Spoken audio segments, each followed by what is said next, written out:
Good evening, everybody. Welcome into episode 29 of the Sports Ramble podcast. My boy Trey. I'm Matthew Weiner, and I believe Garrett. He's having some internet connectivity issues right now, but he'll be joining us here whenever he does get that fixed, if he does at all. So today we'll be talking about the play-in tournament. We get a little bit of that going, some first-round prediction matchups, and then we'll talk about what the heck is going on with the Dallas Stars. So starting off, the tournament, the NBA playoff, the tournament bracket as they call it now, has been officially released, and with some teams clinching the seeds that they need. So based on what I'm looking at, it looks like the Grizzlies will play the Golden State in the play-in. Then the Golden State plays the Rockets. Been off that. Then Mavs play the Kings, Sacramento. They did belt to bottom. Yeah, whooped them. So now they will play the Grizzlies. And to continue moving on to see who faces OKC Thunder with the first round. Ooh. Now we were talking, Trey. You had said if the Mavs play like they did against the Kings, there's not a team they can't beat. Yeah, especially like in on the road and what we did to them. Yeah, it's gonna be tough beating us in 7 games. Even though we're playing Memphis in a tough road environment too, with a really good team who got 2 bigs. Guess what? We got bigs too. So it's kind of like an even matchup whenever we play Memphis. And same with if we do. One thing about it, you guys have to match up, right? And if anybody gets injured, it's over, in my opinion. And here's my thing: the key player is not like AD. I mean, AD is gonna get his points. It's not Clay. It's one of our point guards off the bench, Brandon Williams, and he had a spark last night. He played 17 minutes and he scored 18 points. And you're talking about and that's a true point guard right there. Yeah. And think about it, he could start the beginning of next season, and that's how good he is. And guess what? He's only 25. Yeah. He's only going to get better. Oh yeah, he's only going to get better. And guess what? He plays exactly like Kyrie. That's the crazy part. And he's like and guess what? His favorite player growing up was Kyrie. So you see the lines there. He plays just like him. So, but that's one of the key players to look forward to, and against Memphis for the Mavericks. Now, with that being said, when you look at more closely at these matchups, say Dallas does beat Memphis, do they have a shot against the OKC Thunder? Oh yeah, for sure. Okay, because defense. We have defense, and going to the regular season, we beat them without Luka. So this is a team without Luka. I mean, I know we had like our injuries and with our bigs, but our bigs are back. And then I know OKC has their bigs. So it's kind of like, how are we going to match up against OKC? And then guess what? I think we match up really well against them. That's what I'm thinking. Yeah. I got you. I think you guys match up really well. The one series, though, that I'm looking forward to isn't even in the West. It's in the East. I'm looking at this Knicks-Pistons playoff matchup. I think that's going to be a good one. And the reason I think that is because the Pistons are a team that looking at, and then there's Garrett. Thank God he got here. Yeah. Hello, Garrett. We're just talking. I went on the phone instead of the computer this time, so. And that works. Whatever works, buddy. So that's right now we're talking about the Mavs taking belt to bottom of the Sacramento Kings. But I was telling Trey, the one matchup I actually do look forward to is the Knicks and Pistons. And because the Pistons are a team that I've said it before and I'll say it again, they're a cursed franchise. They haven't won anything since, was it 04? Was it? They won in 04, right? Yes, in 2004, yes. Okay. And here's my thing on That there some players it's gonna be physical. Series that both teams play physical, and it's gonna go down to experience and execution each game. Because I believe the Knicks are gonna win the series just based off experience itself. Even though they had a kind of a lackluster year, even though they had 51 wins, but like people expected them to win more. But at the end of the day, Detroit is going to surprise people in some games. They're gonna win some games. They're not going to get they're probably not going to win the series. But at the end of the day, it's a win for Detroit because their future is really bright. The future is bright for them, from being the lapping stock of the league to become the next big team with a young core. I think it's going to be similar to what with the Cavs when they took the Cavs to 7 games. I think it was. I think it might not drag out that long, but I do think that it could have potential to be a long series because of what y'all have said, the physicality of both teams, and it'll just be a question of who can out tough the other one for longer. I agree. No, I think you're spot on that one because obviously with the playoffs you get a little bit more of the physicality. The refs do let you play a little bit more. I would say. One team that I know everyone wants the Lakers to go far because of Luka. I think that everyone's going to underestimate Minnesota. I really do because they've been doing it almost the whole year. I know obviously you have Ant, right? I mean, obviously he's going to do what he does. But no one's talked about Gobert. No one talks about, not any of the young guys that we have. We have some young guys that we picked up that are when they want to try. I mean, obviously they'll be good, but I think Golden State can pull off the upset of the Rockets. I really do. Ooh, I know the Rockets are good, but never know. Jimmy Butler has helped a lot. I'll say that. All the graphics they showed. Did you see what that man did against Memphis?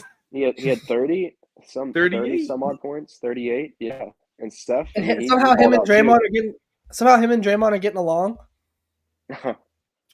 Because here's the thing, I think that Houston and Golden State series is gonna be just like the Golden State and Sacramento series from a couple years ago, when Sacramento won the first 2 games.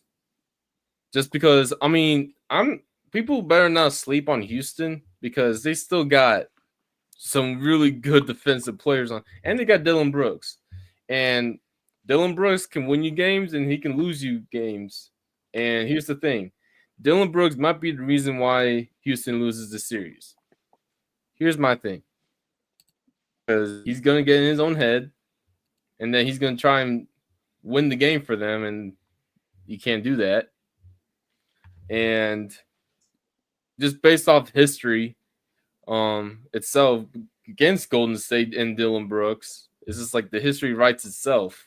And it's going to be a really good series. I think I got Golden State in 7. It's really tough. It's like a coin toss. It's really tough. Who, I don't know. That's my thing. No, I agree.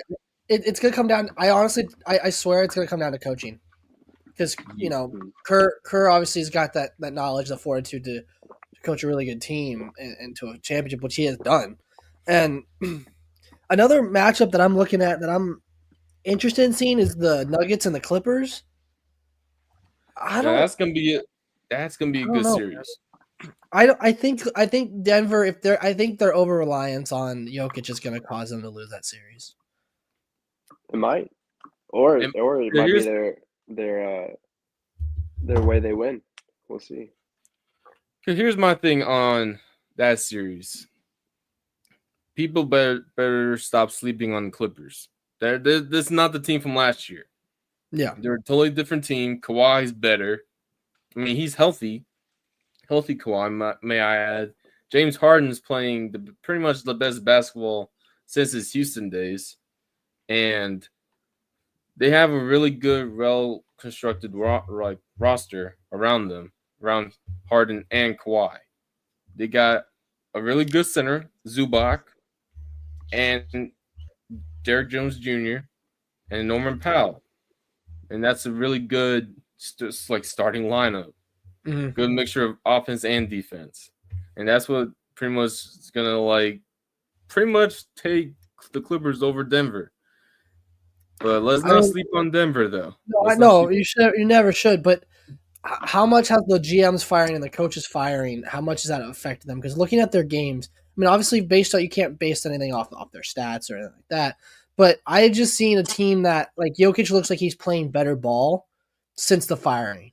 Like I feel like he's not as tired, but I feel like with the when the Malone was the head coach, the over reliance on him. Look, he looked gassed. Like there were games where he looked physically tired, and now he doesn't look that way as much. But I feel like when push comes to shove, they're going to revert to keeping him out there when he's not. He's obviously tired as all hell.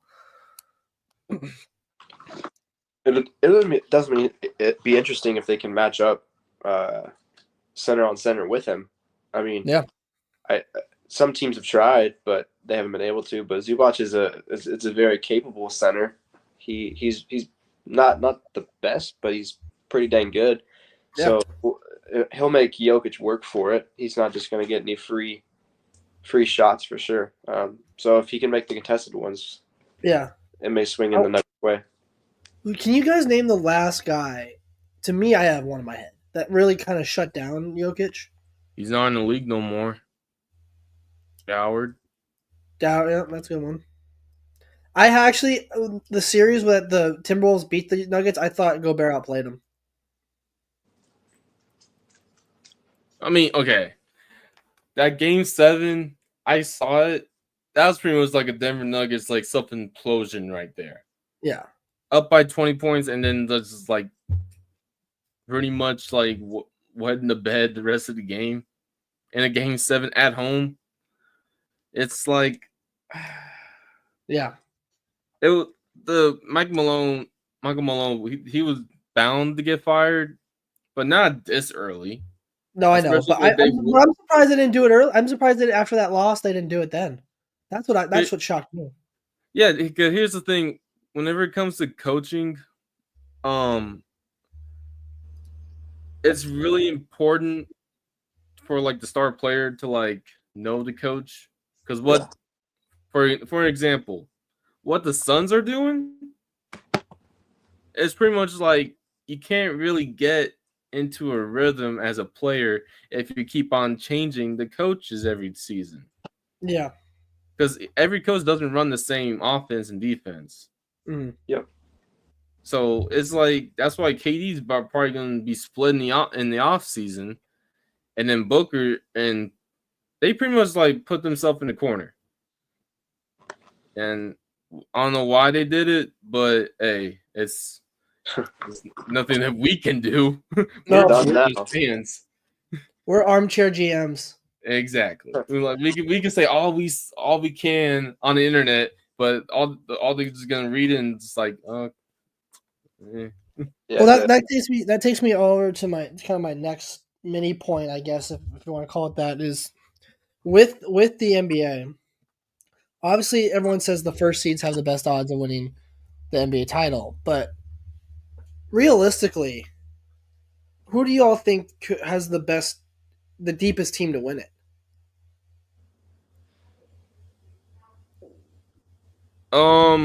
I think it's OKC's season to lose. If they lose this season, they ain't gonna win at all. If they don't win it this year, just scrap the team. Someone's gonna get traded because it's not working. And they have 3 or 4 more first round picks in the next couple of years. Exactly. So if they don't win it now, they get those. You can't keep them all. Right. I think Boston personally. You think Boston's gonna run it back? Which that was my second pick. They may not run it back, but I think they have a really deep team. Yeah. And their whole game plan resides on nobody getting injured. Yeah, that's true. Injuries gonna play a big part Of course, and some of those guys are true warriors, and they'll play it through pain. And so there's some injuries you just can't. But yeah, I think if Tatum goes down or one of them goes down, it just you might be a little bit tougher. Yeah. Because here's But the sorry, I who didn't knows? mean to interrupt. You're But good. You're good. here's the important part. Back in 2023, when Boston and Miami played in the Eastern Conference Finals, Mhm. Boston was down 3-0. And then they won 3 straight games. Back to game 7 in Boston. They were gonna win for sure. And guess Mhm. what? I think it was the second possession of the game, Tatum hurts his ankle. Wraps. It's over. It's because it's all down to injuries plays a part in how deep the playoffs like the team goes. Yeah. Look at Milwaukee for an example. Dame, he got cleared. Like I'm glad that he got cleared because blood clots are really tough to like come back from. Yeah. And Giannis, he's healthy. People, I don't like when people like forget about Giannis. Like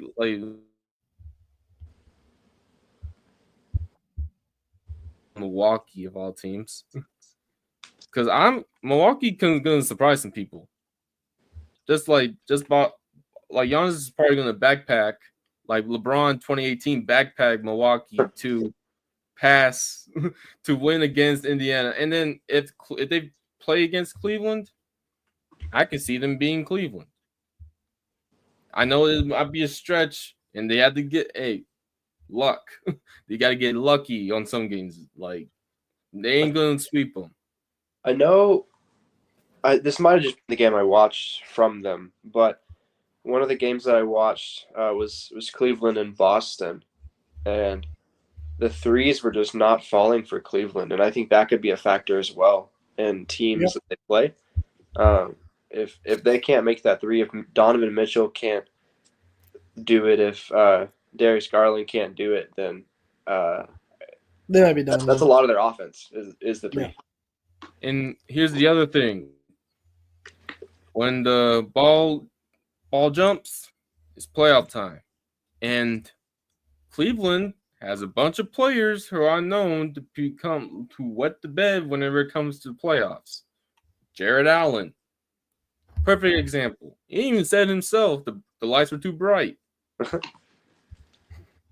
Garland, perfect second example. If he wets the bed again, he's probably going to get traded. Mitchell, I mean, he's not.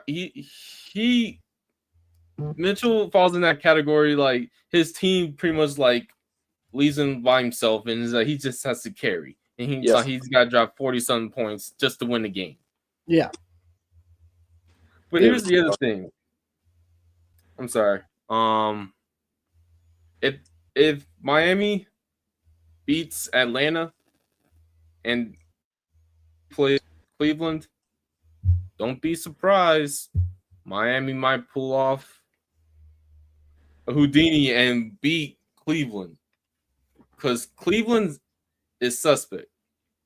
Yeah. Cleveland. Look back to last year. I mean, we all thought they were, finals bound, and they get dropped. I mean, it's just kind of not saying that they're not a good team, but they have that fraudster look about them. Yeah. Same with OKC, because my dad said this important thing. If you cut the head of the snake, Shea,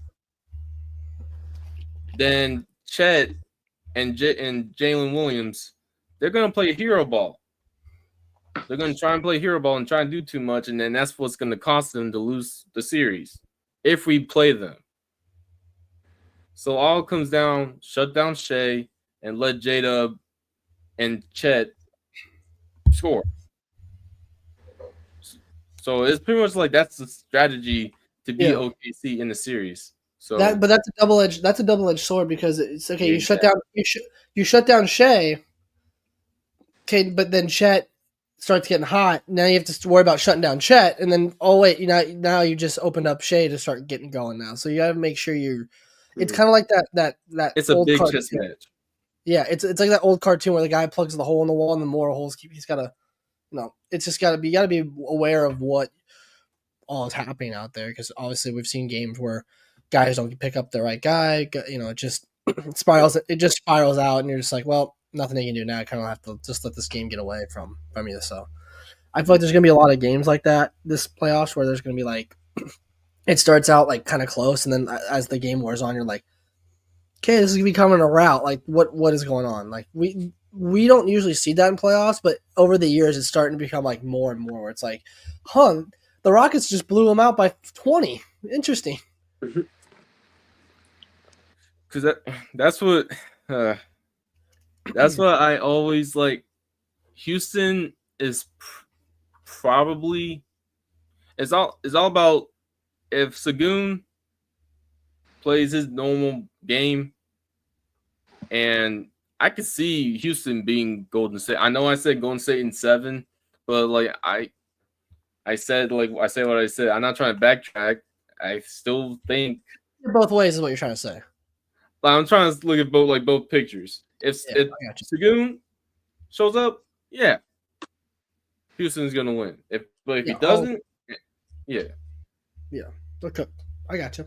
Speaking of teams being absolutely cooked, the Dallas Stars are walking, limping, I should say, crawling their dead body across the finish line into the playoffs. Because they are coming into the playoffs losing 7 straight games. Good, and not in good fashion. Typical Dallas sports fashion.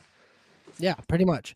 And so pretty much PTSD right here, guys. Hi. Everyone is talking about, oh, it's just, they're losing these games, they're meaningless games, it doesn't matter, who cares? Bro, they lost 5-1 last night versus a team that had not achieved 30 wins that season. The team they faced, the Nashville Predators, was now they have 30 wins. 30, 48, and 4. I ain't gonna cut it. I ain't gonna cut it. And they're playing an absolute wagon in the Colorado Avalanche, and who is getting their captain back, by the way, Gabriel Landeskog, who has not played hockey, at least in the NHL, since 2022 because he had something with his back and then his knee or something like that. So he's been out, which has been rough. But man, it's just like, so yeah, Saturday we have the Avalanche and Stars as the first round matchup, Winnipeg and the Blues, and then I don't like how, I will say though, like playoff schedules for any of the big 4 sports always makes me mad because it's like they show like 2 games a day. It's like, dude, I want to watch every game one day and then I can move to the next day. Like March Madness. Yeah. Of that. No one else does that like them. It kind of makes me mad. Yeah. Like on Saturday there's 2 hockey playoff games, and then on Sunday there's 3, and then on Monday we're back to 4. Like, dude, it needs to be 2. It needs to be, since there's 16 teams, there needs to be 8 and 8 each day, or at least 4, back to 4 again. Like, I don't understand why they don't. Because they're battling with the NBA playoffs right now too. So, I know that in itself is rough. That's rough. Because that's why like NHL is like, the scheduling wise is kind of tough. Yeah, it's a nightmare. But I do like though the NHL. I think last year their finals got more watchability, which makes sense, I guess. But I don't think anyone cares really for like the first. Like, no one really starts watching the sports if you're not like a hardcore viewer. If you're like a casual viewer, no one really starts watching until like the conference finals, in my opinion. Yep. Like, you don't have a favorite team. If you don't have a favorite team. Well, and that's like with a lot of sports too. I mean, I'm kind of that way with like college baseball or softball. I'll start watching it during the playoffs or when it starts ramping up. It's the same thing with hockey, kind of, but yeah, I can see it. I think with the college baseball, especially, like, you don't like you don't watch like the East Coast tournaments. You don't watch like the East Coast semifinal. You just watch the World Series, College World Series. That's kind of what when you start really ramping up to watch it. Because I don't know, it just feels like you're kind of like, oh, it's all in the background, whatever. Mm-hmm. I feel like that's a lot with a lot of sports now. It's like I'll just have it on in the background. If it's on, if something exciting happens, maybe I'll watch it. But Mhm. that's just kind of how I started watching sports. I don't know. I think with the basketball too, with like the NBA playoffs, I'm like I didn't like even when the Mavs and the Timberwolves went to the conference finals, I really didn't start watching it until they both went to the conference finals. Like I would like watch it, I would like see the score and be like, oh cool, they won. Like or oh shit, they lost. Like I didn't really care. I would just be like, oh, it's on the whatever. So then I started caring. So I feel like that's most casual American viewing. Yeah. Yeah, I mean, because trying to talk with a casual fan and a real fan, and It's hard. like, yes, it is hard, but trying like an argument and say it was like, oh, this such and such players is this bad, and then like it's like this, like you don't understand, you don't watch the games, you don't understand because like everyone's saying going back to the Luka trade, all like the casual fans are saying like, oh, like Luka don't play defense, like y'all don't, and like whenever they were doing like some simple like Luka like behind the back like behind the head pass, everyone was like going crazy about it. It was like y'all don't watch any Luka games before. Like that was Yeah, the main thing because since like it was in Dallas, no one really broadcast it. of course. It's true. Part of me does want the LA Dallas. As much of a fan of the Timberwolves as I am, I do want a Dallas LA matchup. I'm not gonna lie. It's, they're setting that up. You know that. Oh, I know. The Think about script it. says it. Well, Think about it. If, AD was AD healthy when they played a couple weeks ago? Yeah. yeah, He was- let's. I'm not trying to bring up that game. That was, AD played terrible. The whole team did. No, not just him. The whole team did. The whole Clay didn't team hit, played terrible. Clay didn't hit I any of his mean, shots. here. I mean, okay, look, it's gonna be different now because he's gonna play free. 80's gonna have that mindset. I was like, no matter what, I'm still gonna play, and he's just got to be dominant. Okay, just be himself. Don't try and shoot jump shots because it's only gonna like because defense is gonna be like, yes, we want you to shoot because Davis. I mean, he's a good shooter, but like he's more dominant whenever he's driving. So if he drives, the Mavericks gonna be successful. If he doesn't, we're probably gonna be sitting in Cancun with all the rest of the teams. Yeah. Watching on the couch. I mean, he had 27 in their game against Sacramento. So if he can keep putting up those kind of numbers, 27 and 9, I mean, he gives them a good shot to win. Yeah. Oh, For sure. yeah, because he woke up.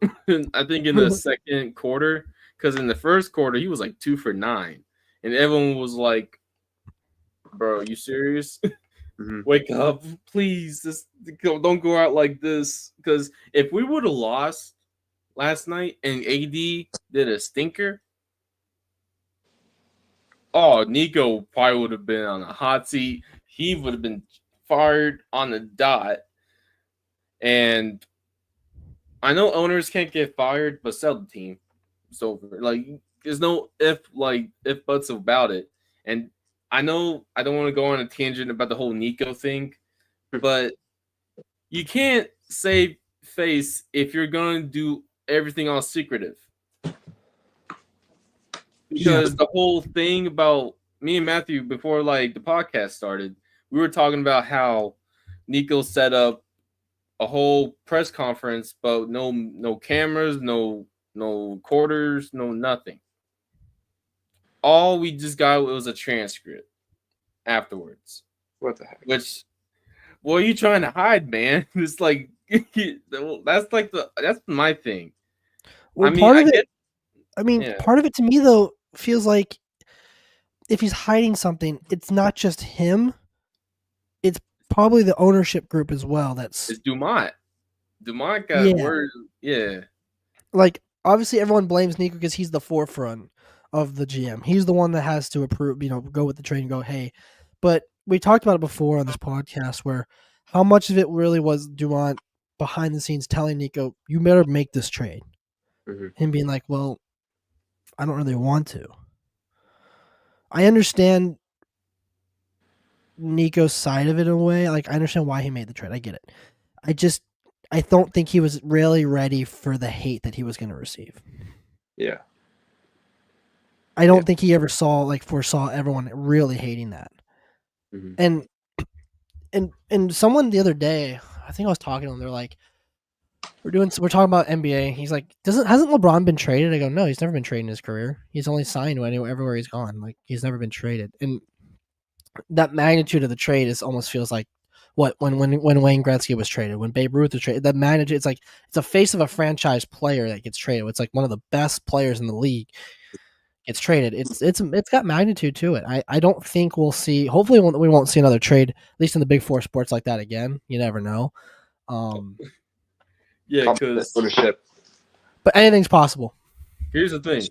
You know what Jay Kidd said in the I think it was after a Mavs game, how they were saying, "Oh, this is like the Luka trade was kind of like the Babe Ruth trade," and he said, "Oh no, man, that's awesome."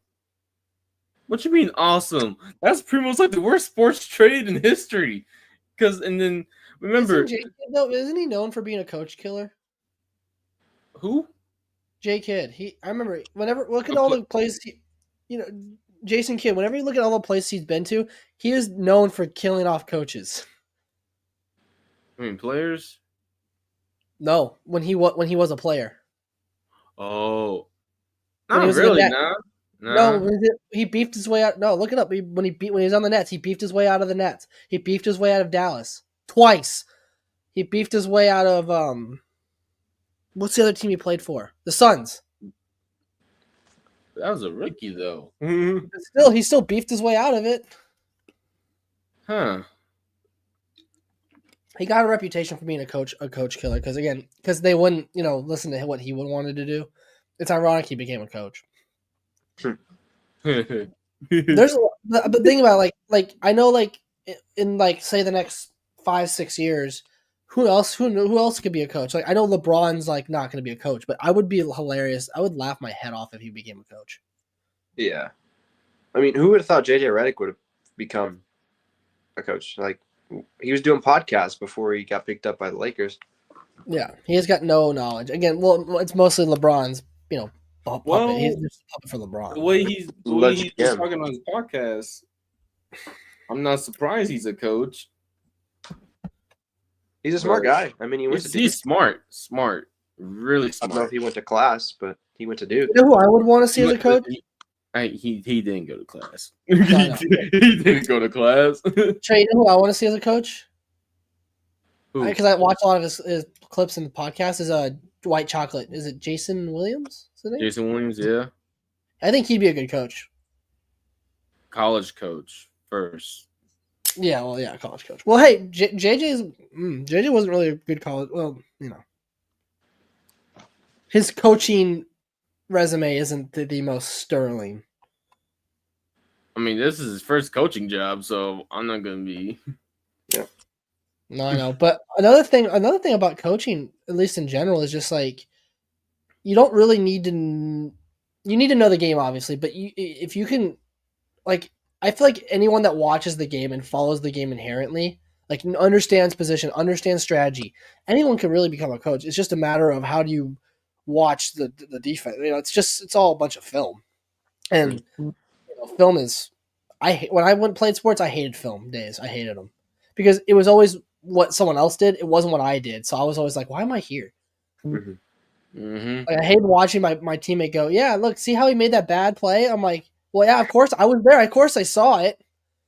Coach, I don't, he's like, the team, he always emphasized, the team cannot do this.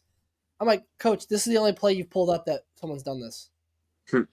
Like, I remember back in, I think, high school, we did film, and we did like a bootleg pass. It was like literally a bootleg pass, and it got broken up because the receiver didn't run around the right way, didn't come around the right way. And the coach is like, so what do you think happened here? I'm like, well, clearly the inside receiver, the slot receiver missed his cue, and the quarterback didn't give his cue. And he's like, that's right. I'm like, dude, it's pretty obvious. Why are we going over this? I was just like, why are we going over this? This is useless. Like, we never ran that play again either. I was like, why would we go over something we're never going to run again? I mean, it's when you're watching film, you're just trying to recognize patterns and how to coach against them. That's basically what it is. Yeah, it's mostly for the coaches, but I don't know why they had us kids do it. It just never made sense to me. For the next level, that's why. I get it. I remember one point looking around the room and going, yeah, none of these kids are going D1, coach. I'm sorry. Like, maybe the punter, and maybe I think it was our quarterback. He was pretty good. But it was like, I'm like, those are the only two. I'm like, coach, these are the only two guys I would say would probably play D1. And even then, it's like it's like tier 2 D1. Yeah. Literally, two of our best defensive players are playing for Drake right now. Nice. But it's D1, but it's tier 2 D1. So Yeah. you're never gonna see Drake play against Alabama. You're never gonna see Drake play against Texas. You're never gonna see that. Right. Yeah, that'd be funny though. I'd love to see that. The Big East, Big 12 challenge. You'll never know. Yep. Or Big East SEC challenge. Those are the fun ones. We do matchup. And speaking of kids that big on big, I'm surprised. I really thought Arch Manning was going to leave Texas, like enter the transfer portal. I'm surprised he stayed. Good loyalty on that kid. I'm sure there were better. I saw Garrett. It's money. But I'm sure money's there. You got to admit, there had to have been higher offers from bigger teams. Ohio State. It's Texas, man. No, but Georgia. The rumors Georgia offered him 2 times what Texas can give him. Wow. Because Georgia doesn't have a okay, never mind. Arch, you're a loyal boy. Yeah. Ohio State have a freshman or a transfer coming in? I think so. Oh, okay. Speaking of the Tennessee quarterback. Yeah. Got transferred to UCLA. UCLA, yeah. Hey, but it's not about the money, guys. It's not. No, it's really not about the money. It's about developing my bank account. Yeah. Get my bank account to the next level. That's right. Go into a better offensive scheme. I don't know why. I understand why Quinn Ewers went to the draft. I would have thought he would have gone to the transfer portal because that would have been the smartest move for him. Because again, I understand for him it's not about the money, but he would have made more money had he went to the transfer portal. He's probably going to make more money if he would just stay in college because he's going to be a perennial backup. I doubt he starts for anybody. Do you think he would have started over Arch had he stayed? No, they already told. That's why he went to the draft. They informed him that that started day 1 starter. Oh, okay. Did not know that. No, yeah, they had told him like, hey, listen, we love that you've done a lot for us, but we got to go with Arch because we don't want him to leave. He's really good. He was really good in the sample size that I saw him playing. So I'm like, he could run. Yeah, the kid can run. I think that's the biggest problem. Why we didn't beat Georgia is because Quinn can't. He holds on to the ball too long. He's got Dak Prescott syndrome. Leave my quarterback out of this. And he doesn't run the ball. He's basically just prototypical Dak Prescott. A white Dak Prescott. He is. Watch his game. Watch how they both play. It's pretty similar. Except I will say Dak can make better long throws than Quinn. My quarterback is getting slandered in 2025. Hey, I think they'll have a 10-7 record. 11-6. I don't know how I feel about We'll be a wild card. I know Eberflus is a good defensive coordinator, but I don't trust him. I still don't trust him.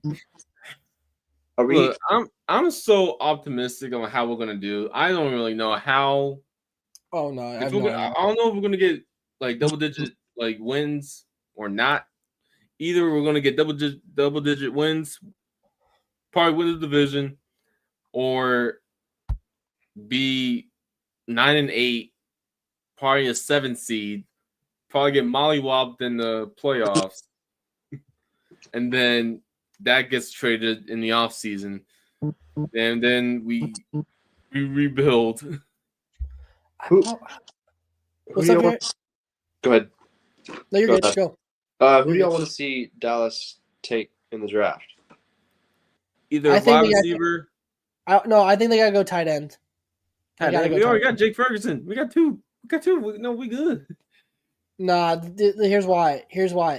tight end was a major issue in terms of passing game. Because when you watch Ferguson's game, it was only like 2 or 3 yard throws. He's not doesn't strike me as a guy like Hawkinson, like Goddard, who can go like 10, 15 yards and catch the ball. Because he had some issues with that, at least what I saw in the games from the eye test last year. I think you would in the second round at least take it. I would take a tight end, just because you can develop them into something. I understand you guys want a wide receiver. I'd rather have you guys go Running back.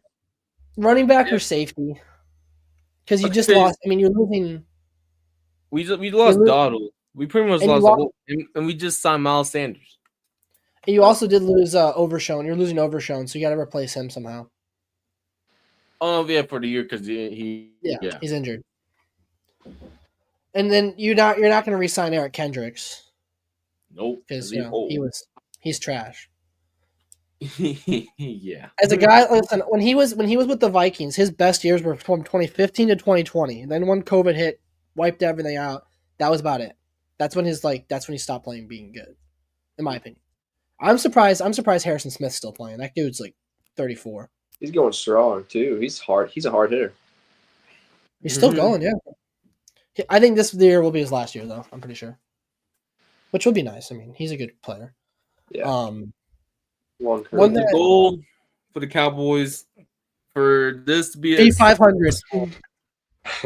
No. I'm talking about the draft. I'm like over 500. Oh yeah, we're probably gonna be an over 500 team in the season. It just sucks, because Washington's good. They're probably gonna go, and then Philadelphia's Philadelphia, and Washington. We don't know how Washington's gonna do in the second season because now they got film on them. They got film on Jaden Daniels and pretty much his cues and how he does on because he might. Because I don't want to compare quarterbacks like Dak to Jaden. Because remember, whenever the Cowboys, they were 13-3, Dak's rookie year, they had NFL defenses didn't have no film on Dak and Zeke. And then the next season, we went 9-7 because that's when we got film on Dak. And then Zeke did his thing. Don't want to get into that, but that was the year he was suspended. Yeah, he got suspended for outside stuff. I don't want to get into that because extra shenanigans. But then it was pretty much like Dak, as years go by, he became he wasn't accurate. Yeah, I mean, I'm fine with it. I do think Dallas missed a chance though to hire Dan Quinn as the head coach because, I mean, obviously that could have been. I get why they were reluctant to. Truly, I do because again, his tenure in Atlanta was 28-3. But that's his legacy, as a coach. Hopefully, he is doing a very good job with Jaden Daniels. He's got a quarterback he trusts now.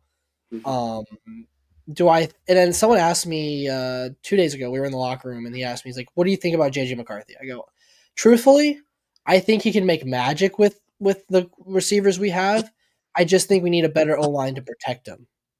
Oh yeah, that's the key thing because you can go so far. You can have the best quarterback in the world, but if your O-line sucks, it's pretty much all for nothing. Yeah, and then he's gonna get the O-line's gonna get him killed.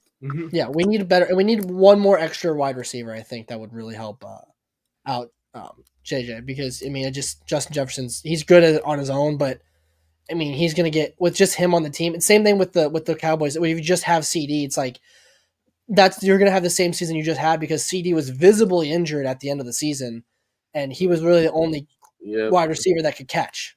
Yep. And as much as I love Turpin, he's not a wide receiver. He ain't no receiver. He's just a special teams specialist.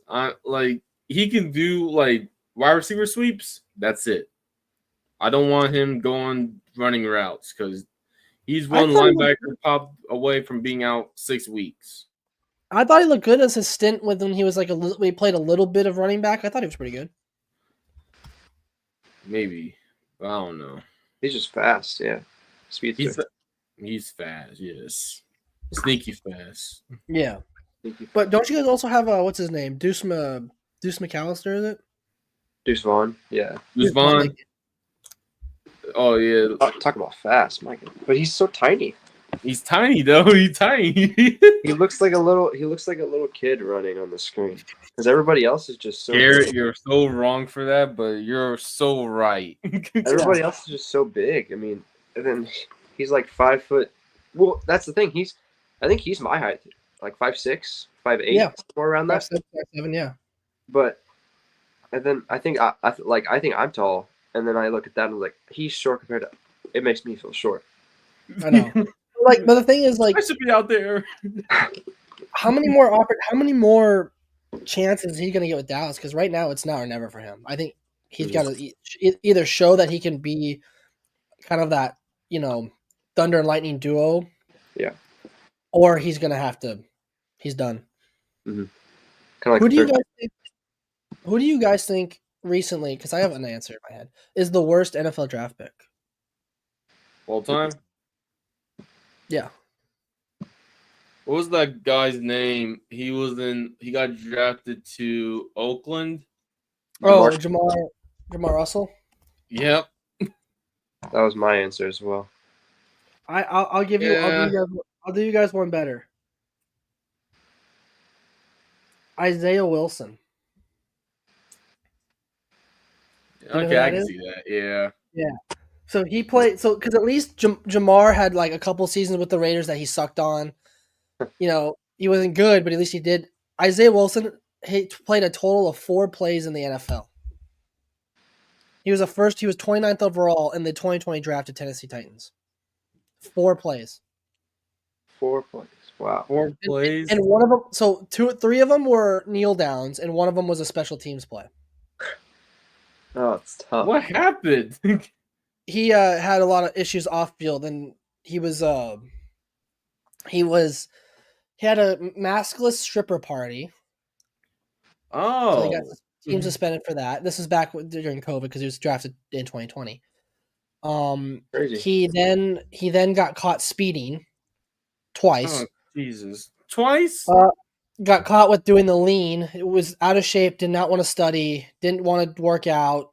Just kind of let his talent trying to play. Go play as far as it could get. And then he quit football after like teams gave him chances and after chance because again he's a high pedigree pick. He's 29th overall. He now is a rapper under the name Gigi Bowser, Bowzer. Never heard of him. Never heard of him. Exactly. So I mean, to me, that's one of the worst picks in the NFL. At least first round picks I can remember because he just for 4 plays. Good Lord. Yeah, that's a rough one. But there's guys like that. Like, hey, listen, their dream is there, and it's like you're gonna get more money than you've ever seen. It's like I don't know why so many athletes are like so quick to be like, I get a paycheck, I gotta go like waste it. I gotta go blow it all. I get the evidence behind it. I just don't see the logic behind it. I don't know. Maybe I've never been handed a big contract full of money, so I can't tell you. It's true. Because people, I don't know. It's just want more. This day and age. Gary, you're saying something? People just want more. Like, they're never satisfied. Yeah, it's called greed. Greed's not good. I think everyone in this podcast was raised right and would like if you were handed whatever, let's say you were handed guaranteed $20 million. I think the first thing I really would do was go buy my dad his dream car, and then from there I would just kind of save the rest of it, like something for my parents. Mm-hmm. I mean, just because it's like I think a lot of athletes don't realize how much their parents have really done for them. At least some of them that have money troubles. Yeah, they don't. First thing I would do is just give like part of it back to my parents. Like, hey guys, what do you like? Do you want something? I'll buy it for you. Just name it. Like, I'll get you something. And that's what a lot of people do. I think it was Jalen Hurts maybe. So one player when they got paid, they bought their parents a house. Yeah. Cars more affordable, obviously, but a house I've seen as well. Exactly. And I'm fine. That would be awesome. Mhm. I mean, I wouldn't mind it. Yeah. Trey, what would you buy? I'll probably. I know what you would try to buy. I'll probably just to get like if I got 20 million, I'll tell my parents like, look, you don't have to work no more. Especially my dad, as like Yeah. years and like they probably gonna buy them like a small house and like pretty much save all the rest and like just like not trying to like blow all the money, you know, Yeah. just like a stable home, like pay it off, take care of it, so they can live in it, just like so they don't have like no like don't have to worry about it, just like living there, like do like their daily lives, you know. Yeah. I think yeah. I think one thing that that athletes don't realize is their agents. Some agents they have are like really greedy and they'll take like more than like 30% of their salary to pay like for that. So I always said if I was a professional athlete, at a time I did sign. Do I still have it? I might still have it in here. Hold on. Yeah, I still have it here. So I have my first ever contract that I ever had to sign for. Yeah, here it is. So it had. Oh crap! I can't really see it, but it's hard to see. But you had all. No, that's not right. That's the wrong one. I gotta find it. Hold on, I'll find it. Give me a second. Yeah, here it is. So the first contract I ever had to sign right here. Damn it! It's right here. It's all these bullet points over the team conduct. All these Good bullet lord. points, and then we got to here where all the pays was. You know how much you get paid, how much per. So I didn't have a quote agent. I acted as my own, and so I realized that it wasn't for 20 million. It was like for like $200 a week. It wasn't not a lot. So I was just like, all I have to do is do a little bit of research, and I'll figure out what like the fine print is. I feel like not a lot of athletes do that. Like they don't read the fine print. Mhm. Like they just kind of they just see like the guaranteed 20 million signing bonus, whatever. Yeah, sure. Let me just sign. And they don't realize what really they're signing. At least what their agents don't tell them. Because I've heard so many stories of like athletes getting screwed because like their agent said, "Hey, I'll read the contract," and then you sign it. Yeah. Yep. Like that happens too many times. But then also, before we wrap it up here, congratulations to Rory McIlroy for winning the Masters. I know it took him a long time to get that done. So, do you guys watch golf at all? I didn't really watch it, to be honest. Vaguely, like during the Masters, yeah. Yeah. Exactly. The peaks. Yeah. But yeah, congratulations to him. But guys, that was all the time we had. We went really overboard, but hey, we're having fun. Always having a laugh, always having fun. We'll see you guys next week. Trey, for Garrett, I'm Matthew. Guys, good luck. We'll see you next time.